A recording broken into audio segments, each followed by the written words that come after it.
السلام علیکم ورحمۃ اللہ وبرکاتہ۔ الحمدللہ الذی ہدانا لہذا وما كنا لنہتدی لولا ان ہدانا اللہ۔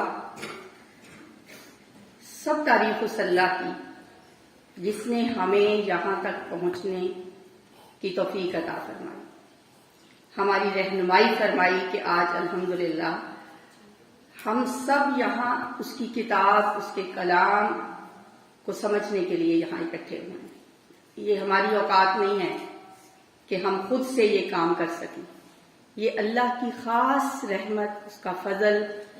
قل بفضل اللہ وبرحمتہ، یہ اسی کا فضل ہے، اسی کی رحمت ہے کہ اس نے ہمیں یہاں قرآن حکیم کے متعلق کچھ بات کرنے، کچھ سننے، کچھ سمجھنے کے لیے یہاں پہ بلایا ہے۔ ہدایت، الحمدللہ الذی ہدانا لہذا، یہ جو آیت میں نے پڑھی ہے نا، بہت اہم ہے، نوٹ کر لیں۔ شاید پہلے بھی میں آپ کو یہ آیت بہت بڑی فیورٹ آیت ہے، جنہوں نے قرآن پڑھا ہوا ہے وہ تو کہتے ہوں گے کہ یہ تو وہ آیت ہے کہ جب جنتی جنت میں جائیں گے وہ وہاں جا کے کہیں گے الحمدللہ الذی ہدانا لہذا، اللہ تیرا شکر ہے تو نے ہمیں اس رستے کی طرف چلایا، ہمیں اس پٹڑی پہ چڑھایا، اس سڑک پہ چڑھا دیا جو ہمیں یہاں جنت تک لے آیا۔ اور وہ جو سڑک، جو پٹڑی ہے نا، وہ یہیں سے سٹارٹ ہوتی ہے۔ اب جس پٹڑی پہ ہم چڑھے ہیں الحمدللہ، یہ وہی ہے جو جنت تک جاتی ہے۔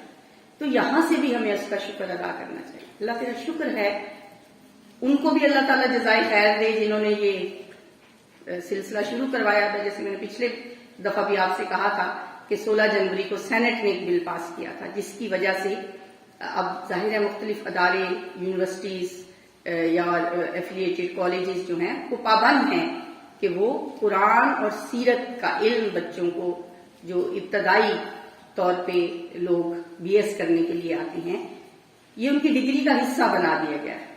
الحمدللہ ہم کہاں تھے کہ ہم یہ کام کرتے؟ یہ فیصلے کہیں اور ہی ہوتے ہیں، یہ اللہ کا خاص کرم ہے۔ اچھا، بات میں کرنا چاہ رہی تھی ہدایت کی۔ یہ لفظ ہدایت جو ہے نا، بہت اہم لفظ ہے۔ آپ کو پتا ہے کہ دنیا میں آنے سے پہلے ایک چپلش سٹارٹ ہو گئی تھی، ابلیس کی اور آدم کی، خیر و شر کی۔ تو اللہ نے انسان کو کیا کہا تھا کہ اس کے ہتھ کنڈوں سے بچتے رہیں، جو میرے بندے ہوں گے یہ اس کی باتوں میں نہیں آئیں گے۔ پھر اللہ نے اپنے بندوں کو کچھ انسٹرکشنز دی۔ اللہ نے کہا فَإِمَّا يَأْتِيَنَّكُم مِّنِّي هُدًى فَمَن تَبِعَ هُدَايَ فَلَا خَوْفٌ عَلَيْهِمْ وَلَا هُمْ يَحْزَنُونَ۔ دنیا میں تمہیں بھیج رہا ہوں، لیکن وہاں جا کے فَمَن تَبِعَ هُدَايَ، جو اس ہدایت کو پکڑے رکھے گا نا، اسے کوئی غم اور فکر نہیں ہوگا۔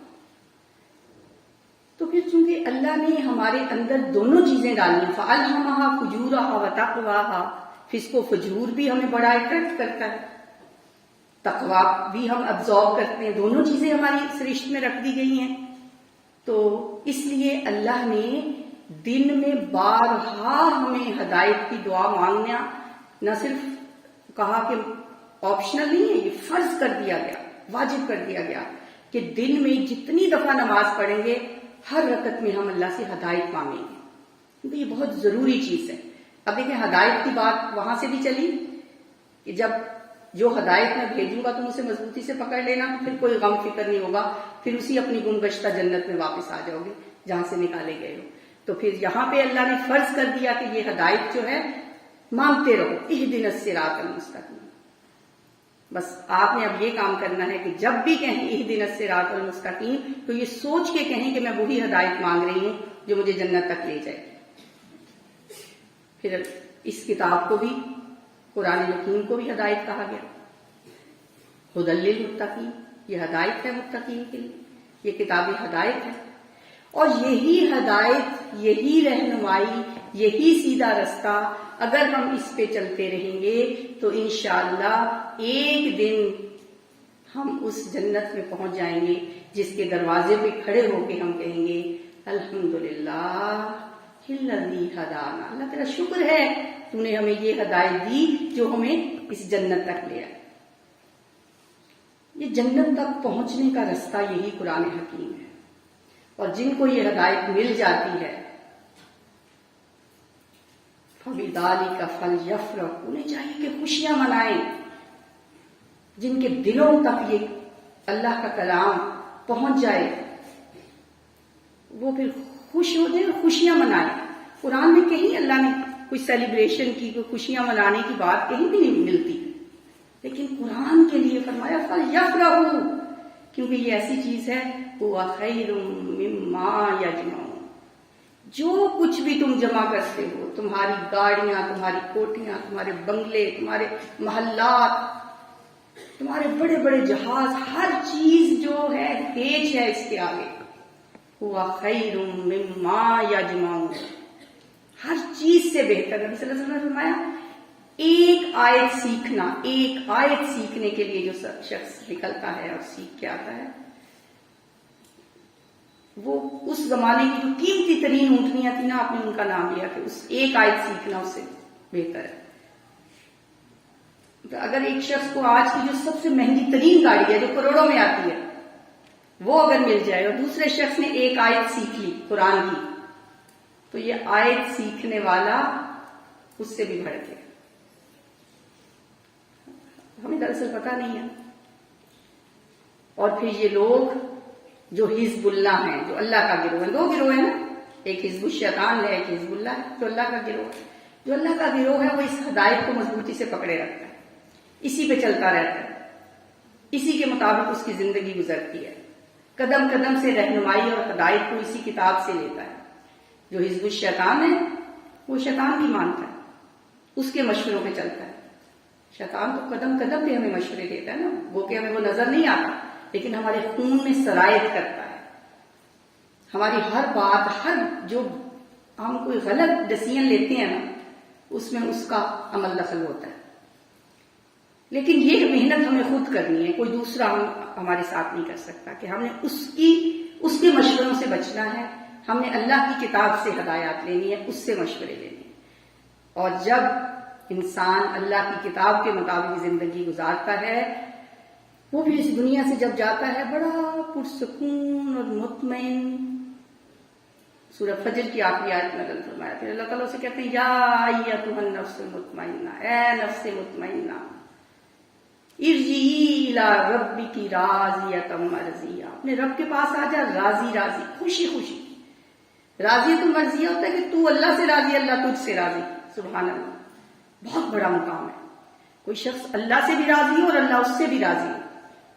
راضیۃ مرضیہ فادخلی فی عبادی وادخلی جنتی، آ کے میرے بندوں میں شامل ہو جاؤ، میری جنت میں داخل ہو جاؤ. سبحان اللہ، یہ ہماری زندگی کا آبجیکٹو ہونا چاہیے. اپنی دعاؤں میں بھی یہ رکھا کریں گے، یا اللہ جب ہم دنیا میں سے جائیں تو ہمارا ویلکم اسی طرح کیا جائے. فرشتے کہیں، اللہ کہے، آواز آئے. جب ہم مرنے لگے، میں تو یہ کہتی ہوں اللہ سے، جب میں مرنے لگوں نا تو بس میرے کانوں میں یہ آواز اللہ تعالیٰ آ جائے، یا ایتھا النفس المطمئنہ ارجعی الی ربک راضیۃ مرضیہ فادخلی فی عبادی وادخلی جنتی. اگر یہ آواز کانوں میں آ جائے تو آپ کو مرنے سے ڈر لگے کہ اللہ کہہ رہا آ جا میرے بندے، جیسے ماں نہیں پیار سے بلاتی آ جا میرے پاس، آ جا اور میرے بندوں میں شامل ہو جا، میری جنت میں داخل ہو جا. بہت بڑی یہ بات ہے، لیکن اس کے لیے اتنی سی جو زندگی ہے نا ہماری، 20 سال تو گزار لیے آپ نے، میں نے تو خیر بہت ساری دفعہ 20 گزارے. تو اب تو رہ ہی کیا گیا ہے ہمارے پاس. جنہوں نے 20 بھی گزارے ان کے پاس بھی 40 ہوں گے، 50 ہوں گے، اس سے زیادہ تو آپ چاہتے بھی نہیں ہوں گے کہ ہسپتالوں میں پڑے رہے 80 سال کے بعد. تو یہ زندگی بہت تھوڑی ہے، بہت کم.